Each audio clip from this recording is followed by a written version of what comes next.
ये कैसे हो सकता है? अभी सचिन यही सोच रहा था कि उसका दोस्त जोगी उसके पास आया। क्या बात है? बहुत परेशान नजर आ रहा है। कुछ नहीं यार, कुछ समझ नहीं आ रहा। मैंने तुझे जिस लड़की के बारे में बताया था उसका नाम सुनैना है। वह मुझसे मिलने आने वाली थी, लेकिन मैं 4 दिन से हर दिन जाकर उसका इंतजार कर रहा हूँ। वह उस जगह मिलने आती ही नहीं। सचिन ने परेशान होकर कहा। जोगी बोला, अरे बस इतनी सी बात, उसके घर चला जा। हो सकता है कोई परेशानी हो या घर वालों को तेरे और उसके बारे में पता लग गया हो। इतना परेशान क्यों हो रहा है? सचिन ने अपनी परेशानी बताते हुए कहा, भाई यही तो परेशानी है। मैं 2 दिन से उसका घर ढूंढ रहा हूँ। जिस घर का उसने पता बताया था वहां पर वह नहीं रहती है। अजीब सी बात यह है कि उस मोहल्ले में उसे कोई नहीं जानता। यह सुनकर जोगी हंसने लगा। अबे तुझे उल्लू बनाकर चली गई, गलत पता दे गई। नहीं नहीं, ऐसा नहीं हो सकता। उसकी आंखों में मैंने प्यार देखा है। वह मुझे कभी धोखा नहीं दे सकती। जरूर कोई न कोई परेशानी होगी, सचिन ने विश्वास के साथ कहा। दोनों दोस्त बात करते करते घर की ओर चल दिए। जोगी ने कहा, भाई परेशान मत हो, अब तो रात होने वाली है। कल से फिर उसे ढूंढने की कोशिश करते हैं। सचिन रात को अपने घर में सोने की कोशिश कर रहा था, लेकिन नींद उसकी आंखों से बहुत दूर थी। परेशानी में उसने सोचा कि कुछ देर छत पर घूम आता हूँ, फ्रेश हवा में मूड ठीक हो जाएगा। वह छत पर गया। चारों ओर गहरा सन्नाटा छाया हुआ था।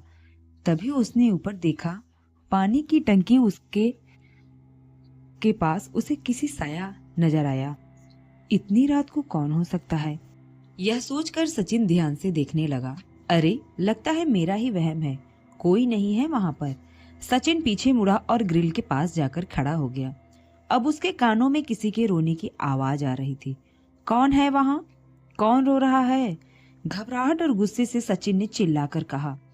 फिर वह आवाज आना बंद हो गई। सचिन बेचैन हो चुका था। वह बड़बड़ाने लगा, एक तो मैं वैसे ही परेशान हूँ, यहाँ छत पर आया था लेकिन यहाँ भी चैन नहीं है। वह बड़बड़ाता हुआ सीढ़ियों की ओर चल दिया। वहां पहुंचकर वह छत का दरवाजा बंद करने के लिए पलटा। तभी उसने देखा छत पर एक लड़की खड़ी है। वह डर गया। कौन हो तुम और इस वक्त यहाँ क्या कर रही हो? सचिन की आवाज सुनकर वह लड़की रोने लगी। अरे ये तो सुनैना है, यह इस वक्त यहाँ कैसे आ गई? सचिन झट से छत पर पहुंच गया, लेकिन ये क्या? सुनैना का चेहरा बहुत भयानक सा लग रहा था। कम रोशनी में वह बहुत भयानक लग रही थी। उसके एक हाथ से खून बह रहा था। यह देखकर सचिन डर गया। उसने नीचे देखा तो उसके पैरों से भी खून बह रहा था। सचिन ने देखा कि छत पर जगह जगह खून बह रहा था। आधी छत उसके खून से भर चुकी थी। ये क्या हुआ तुझे सुनैना? किसने किया यह सब? सचिन बिना कुछ सोचे समझे सुनैना से सवाल पूछ रहा था। सुनैना बस रो रही थी। सचिन उसकी ओर बढ़ा तो सुनैना ने कहा, रुक जाओ सचिन, मेरे पास मत आना।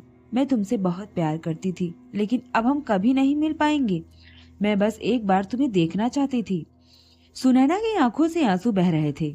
सचिन ने पूछा, बस एक बार ये सब कैसे हुआ बता दो सुनैना, मैं तुमसे बहुत प्यार करता हूँ। मुझे बताओ क्या हुआ तुम्हें। चलो मैं तुम्हें अस्पताल ले चलता हूँ, बहुत खून बह रहा है। सुनैना ने रोना बंद किया और बोली, सचिन मैं जा रही हूँ, मैं मर चुकी हूँ। अब तुम मेरे बारे में सोचना बंद कर दो। मैं तुम्हारे प्यार के सहारे जिंदा थी, लेकिन मेरे घर वालों को यह सब पता लग गया। उन्होंने मुझे मार डाला। धक से सचिन वहीं खड़ा रह गया। उसके मुंह से एक शब्द भी नहीं निकल पा रहा था। उसकी आंखों से लगातार आंसू बह रहे थे। कुछ देर बाद वह बोला, बताओ सुनैना, यह सब किसने किया? मैं उसे जिंदा नहीं छोड़ूंगा। सुनैना ने कहा, सचिन मैं तुम्हें किसी परेशानी में नहीं डालना चाहती हूँ। मैं जा रही हूँ, तुम किसी और के साथ अपनी जिंदगी बिताना। सचिन चिल्ला पड़ा, क्या कह रही हो सुनैना? मैं तुम्हारे अलावा किसी और के बारे में सोच भी नहीं सकता। मैं भी जीना नहीं चाहता, मैं भी मर जाना चाहता हूँ। सुनैना रो रही थी। सचिन बार बार उससे बात करने की कोशिश कर रहा था। कुछ देर बाद सुनैना ने कहा, अगर ऐसा है तो जाओ सचिन, छत से कूद जाओ, फिर तुम मेरे साथ आ जाओगे, हम साथ साथ रह सकेंगे। सचिन बिना कुछ सोचे समझे तेज कदमों से चलता हुआ रेलिंग के पास पहुंच गया। वह रेलिंग पर चढ़ने लगा। एक बार उसने पीछे मुड़कर देखा, सुनैना उसे देखकर हंस रही थी। सचिन ने वहीं से आवाज दी, रुको सुनैना, मैं भी आ रहा हूँ तुम्हारे पास। वह रेलिंग पर चढ़ गया। सचिन कूदने ही वाला था कि तभी किसी ने उसके पैरों को कसकर पकड़ लिया। तेज झटके के साथ एक आदमी ने सचिन को रेलिंग से नीचे खींच लिया। सचिन छत पर गिर गया। सचिन ने गुस्से से कहा, अबे कौन है तू, कहां से बीच में आ गया? दोनों खड़े हुए तो देखा सामने जोगी खड़ा था। उसने सचिन के गाल पर जोर से चाटा जड़ दिया।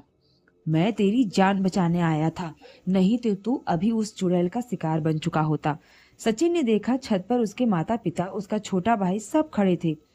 वह चिल्लाने लगा, सुनैना कहाँ हो तुम, मेरे पास आओ। जोगी ने उसका गिरेबान पकड़ा और लगभग धक्का देते हुए बोला, वो सुनैना नहीं रजिया थी, उसे मरे 15 साल हो गए। उसके प्रेमी ने उसे धोखा दिया था, उसने उसका फायदा उठाकर उसे मार दिया था। तब से वो इसी तरह सुंदर लड़कों को अपने जाल में फंसाती है और उन्हें आत्महत्या करने के लिए उकसाती है। नहीं, ये नहीं हो सकता, मेरी सुनैना ऐसा नहीं कर सकती, तुझे कुछ गलतफहमी हुई है, सचिन ने जोगी से अपने आप को छुड़ाते हुए कहा।